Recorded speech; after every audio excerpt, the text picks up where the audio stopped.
اعوذ باللہ من الشیطان الرجیم، بسم اللہ الرحمن الرحیم۔ آغاز ہوتا ہے ہمارا آیت نمبر 13 سے۔ اللہ تعالیٰ ارشاد فرماتے ہیں وَإِذَا قِيلَ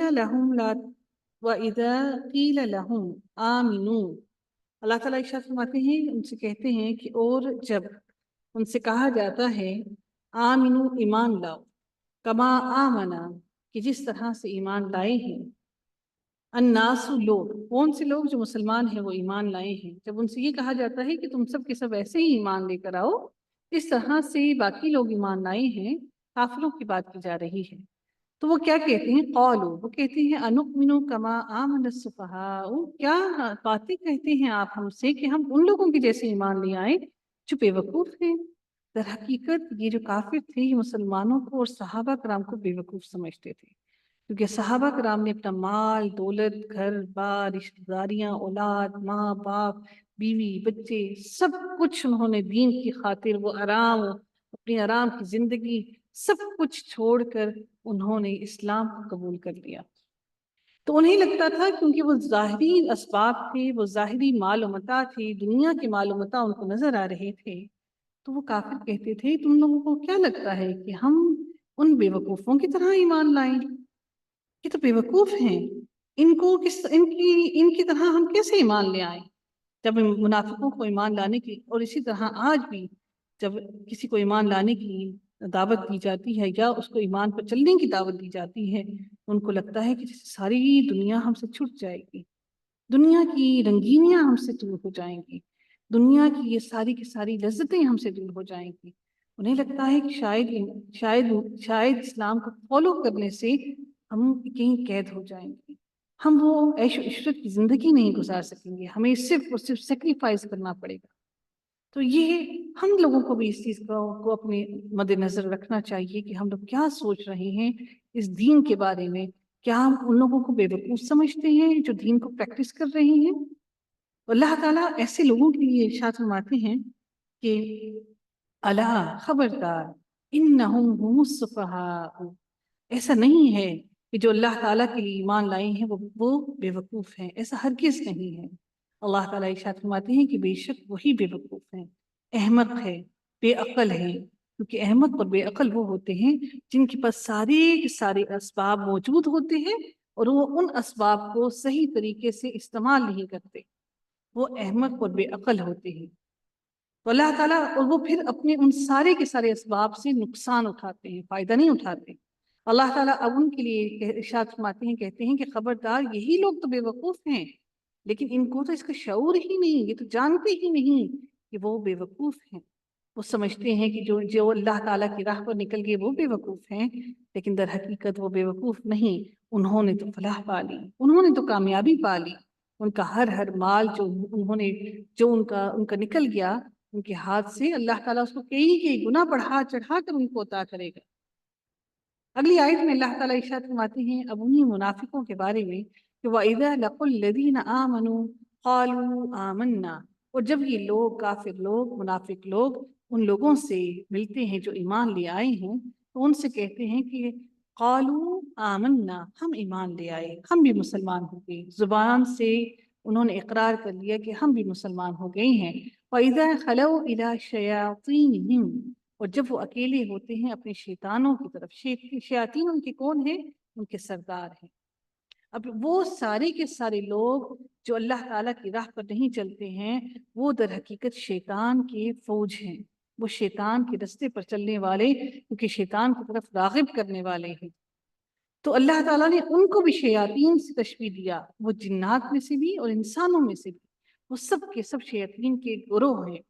اللہ تعالیٰ سے دعا کیجئے کہ اللہ تعالیٰ ہمیں شیاطین کی فوج میں نہ شامل کرے، اللہ تعالیٰ ہمیں اپنے ہی رستے پر چلائے اور ہم اللہ کے دین کو ہی پھیلانے والے بنیں۔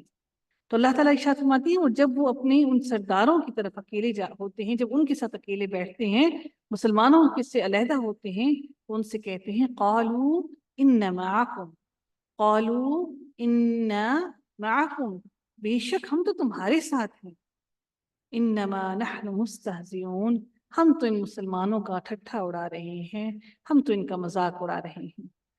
اب بات سمجھ رہے ہیں اس چیز کو کہ اب مذاق کس چیز کا اڑایا جاتا ہے؟ آپ کے اندر کیا ہمت ہے کہ پاکستان کے پرائم منسٹر کے سامنے کھڑے ہو کر آپ اس کا مذاق اڑائیں؟ آپ اس سے مذاق کریں؟ آپ کر سکتے ہیں مذاق؟ یا آپ کسی ایسے اپنے افسر کے سامنے کھڑے ہو کر آپ مذاق اڑائیں؟ آپ آرمی چیف کے سامنے کھڑے ہو کر مذاق اڑائیں اس سے ساتھ مذاق کریں؟ مذاق نہیں کر سکتے، کیونکہ ہم سمجھتے ہیں اس بات کو بڑی اچھی طرح سے کہ وہ عہدے میں کیسا ہے۔ اگر ہم نے اس کا مذاق اڑایا تو وہ ہمارے ساتھ کیا کرے گا؟ ہم بخوبی اس چیز سے واقف ہیں۔ وہ مسلمانوں کا مذاق اس لیے اڑاتے تھے کیونکہ وہ مسلمانوں کو سمجھتے تھے کہ یہ کسی قابل نہیں، ان کو ڈی گریڈ کرنا چاہتے تھے اور ان کے سامنے ان کی کوئی عزت اور وقت نہیں تھی۔ اب وہ صرف اور صرف نہ صرف وہ کہتے تھے کہ نہ صرف ہم ان مسلمانوں کا مذاق اڑاتے ہیں بلکہ ہم نعوذ باللہ ان کے اس اللہ کا بھی مذاق اڑاتے ہیں۔ وہ سمجھتے تھے کہ اللہ بھی کمزور ہے، نعوذ باللہ۔ واللہ تعالیٰ کیا ارشاد فرماتے ہیں ان کے بارے میں؟ اللہ یستہزئ، اللہ تعالیٰ ان سے مذاق اڑا رہا ہے، اللہ ان کا مذاق اڑا رہا ہے۔ اللہ تعالیٰ کیسے ان کا مذاق اڑا رہا ہے؟ ہم اس کو دیکھتے ہیں کہ اللہ تعالیٰ ان کا مذاق کیسے بنا رہا ہے۔ دنیا میں دو طرح کے مذاق ہیں ان کے۔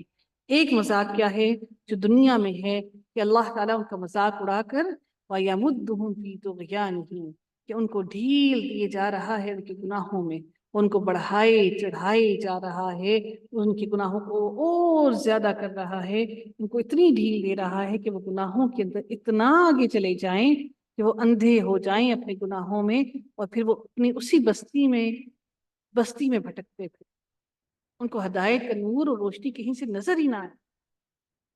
جب گمراہی کے رستے پر انسان چلتا ہے تو لڑتا بھی ہے، جھگڑتا بھی ہے، گالم گلوچ بھی کرتا ہے، اپنے حکم چلانے کی کوشش کرتا ہے، تو یہ اللہ تعالیٰ کی ڈھیل ہے ان پر۔ ہم سوچتے ہیں کہ اللہ تعالیٰ کے ہم اتنا یاد کرتے ہیں، ہم اتنی کوشش کرتے ہیں اللہ سے جڑنے کی، تو پھر یہ ساری آزمائشیں، یہ ساری باتیں ہمارے اوپر ہی کیوں؟ اللہ تعالیٰ ان کو کیوں اتنا سکون دیے ہوئے ہے؟ دلوں کے حال اللہ بہتر جانتا ہے۔ آپ کو اور مجھے نہیں معلوم کہ اللہ تعالیٰ نے ان کے اوپر کیسی آزمائش دے رکھی ہے، ان کے دل کس آزمائش میں مبتلا ہیں، آپ بھی نہیں جانتے، میں بھی نہیں جانتی۔ تو یہ اللہ تعالیٰ کی ڈھیل ہے ان کے لیے، تاکہ وہ اس ڈھیل میں اتنا آگے بڑھ جائیں کہ اندھے ہو کر بھٹکتے پھریں۔ دنیا میں اللہ تعالیٰ کا ان کے ساتھ مذاق کی ہے کہ اللہ تعالیٰ ان کو ہدایت کا رستہ ہی نہیں عطا کرے گا، ان سے نیکی کی توفیق ہی چھین لے گا۔ اور قیامت کے روز ان کا مذاق کیا ہوگا کہ قیامت کے روز اللہ تعالیٰ ان سے یہ مذاق کرے گا کہ وہ اہل ایمان کے ساتھ انہیں ظاہری روشنی عطا کرے گا۔ جب اہل ایمان روشنی میں چلیں گے پل صراط پر تو منافقین کی روشنی بجھ جائے گی۔ وہ روشنی بجھ جانے کے بعد تاریکی میں ادھر ادھر وہ پریشان ہو کر کھڑے ہو جائیں گے، اور وہ جو امید آنے کے بعد، یعنی کہ ان کو روشنی سے ایک امید تھی کہ ہم نکل جائیں گے اس رستے سے، وہ نیچے اپنی آنکھوں کے نیچے جہنم کو سلگتا دیکھ رہے ہوں گے، لیکن وہ امید ان کی یکدم بجھ جائے۔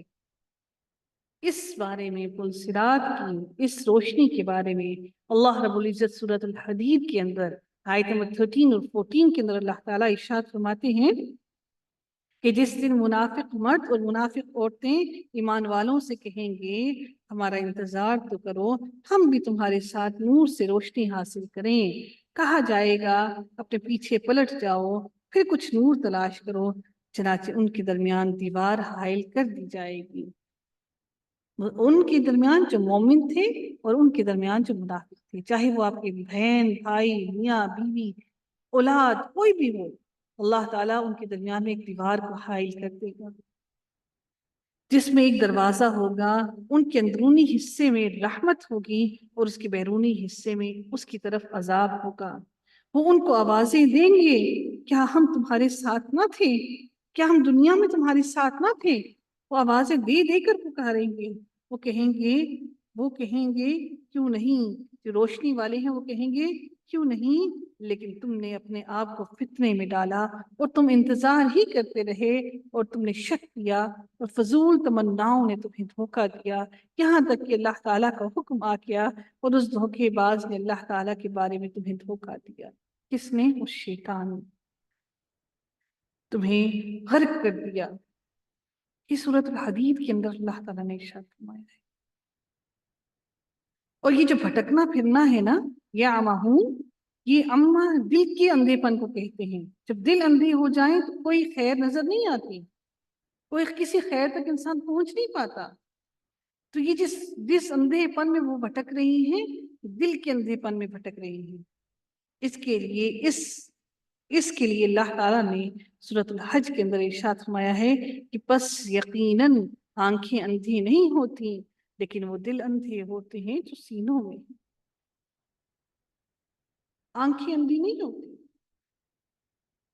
ہم اندھے کو یہ سمجھتے ہیں جو دیکھ نہیں پاتا وہ اندھا ہے، نہیں، بلکہ اللہ نے فرمایا سورۃ الحج کی آیت 46 کے اندر کہ آنکھیں اندھی نہیں ہوتی لیکن وہ دل اندھے ہوتے ہیں۔ اللہ تعالیٰ پھر سورۃ آل عمران کے اندر ارشاد فرماتے ہیں، اور جن لوگوں نے کفر کیا وہ ہرگز یہ گمان نہ کریں کہ یقیناً ہم انہیں جو مہلت دے رہے ہیں وہ ان کے لیے بہتر ہے۔ ہم انہیں اسی لیے مہلت دے رہے ہیں تاکہ وہ گناہ میں اور زیادہ بڑھ جائیں، اور ان کے لیے رسوا کن عذاب ہے۔ دعا کیجیے اللہ تعالیٰ ہمیں گناہوں میں نہ بھٹکا دے، ہمارے دلوں کو اندھا نہ کر دے، ہمارے دلوں کو اندھیری میں نہ ڈال۔ آج اللہ نے اگر ہمیں نور عطا کیا ہے، روشنی کا، ہدایت کا، اللہ تعالیٰ آپ کو اور مجھے، ہم سب کو استقامت نصیب فرمائے۔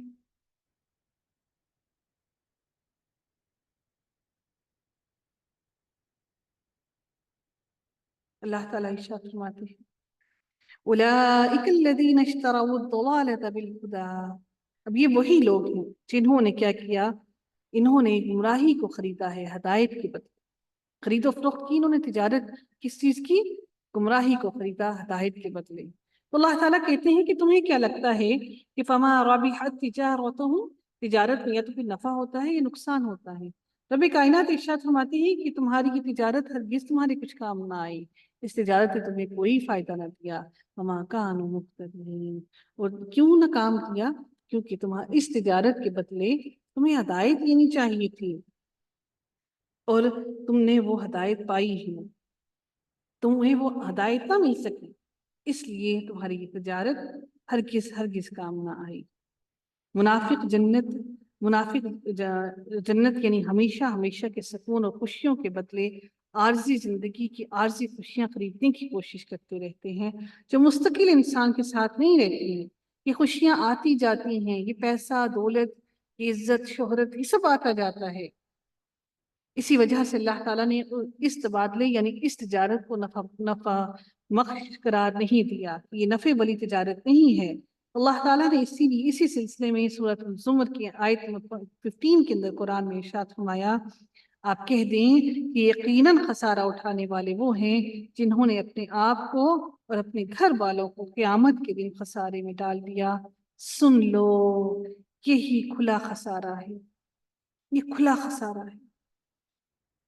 اور یہ اللہ تعالیٰ نے ان منافقوں کے دلوں میں ایمان کا، اللہ تعالیٰ نے وہ منافق جو ایمان لانے کے بعد پھر کفر میں پڑ گئے، انہیں منافقوں کے بارے میں جنہوں نے تجارت کی اپنی ہدایت کے بدلے انہوں نے گمراہی خرید لی، اللہ تعالیٰ ان کے لیے پھر سورۃ المنافقون میں فرماتے ہیں کہ اس وجہ سے اللہ تعالیٰ نے ان کو اس وجہ سے اللہ تعالیٰ نے ان کو اس سزا میں مبتلا کیا۔ یہ وہ لوگ ہیں کہ یہ اس وجہ سے ہے کہ وہ لوگ ایمان لائے پھر انہوں نے کفر کیا، تو ان کے دلوں پر اللہ تعالیٰ نے مہر لگا دی، ان کے دلوں پر مہر لگا دی گئی، چنانچہ وہ کچھ نہیں سمجھتے۔ اللہ تعالیٰ جب مہر لگا دیتا ہے پھر سیل پیک کر دیتا ہے، تو کوئی ہے جو اس سیل کو کھول سکے؟ کوئی ہے جو اس کے اندر ہدایت کا ایک لفظ بھی اتار سکے؟ تو یاد رکھیے، ہدایت صرف اور صرف نور ہے۔ اس نور کا اثر ہم ان کے چہروں پر بھی دیکھتے ہیں، ان کے الفاظ میں بھی دیکھتے ہیں، ان کی عاجزی میں بھی دیکھتے ہیں، ان کے طور طریقے میں بھی دیکھتے ہیں، ان کے اٹھنے بیٹھنے میں بھی دیکھتے ہیں، ان کے کلام کرنے میں بھی دیکھتے ہیں، ان کی طعام کرنے میں بھی دیکھتے ہیں۔ اللہ تعالیٰ ہم سب کو وہ ہدایت کا نور عطا فرمائے، اللہ تعالیٰ ہم سب کی مغفرت فرمائے اور ہم سب سے راضی ہو جائے۔ آمین یا رب العالمین۔ وآخر دعوانا ان الحمد للہ رب العالمین۔ صلی اللہ تعالی علی خیرہ خلقہ اجمعین برحمتک یا ارحم الراحمین۔